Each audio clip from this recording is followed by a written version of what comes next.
चला, आज आम्ही आलेलो आहोत शेतामध्ये आणि कारभारी एकदम ताजी ताजी कोथिंबीर तोडत आहे. आता ही शेतातली कोथिंबीर आहे आमची आणि याला फूल पण आलेले आहे, पण मधामधात बारीक बारीक पानं आहे ते कारभारी तोडत आहे.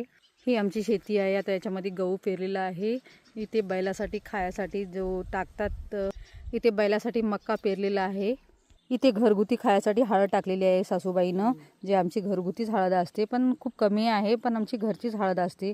ही आमची विहिरी आहे. याच्यामध्ये खूप सारी माती झाली होती. आता आम्ही 4-5 दिवस पूर्वी काढून घेतलं आणि याला खोल मारून घेतलं. आता याला बांधायचं आहे.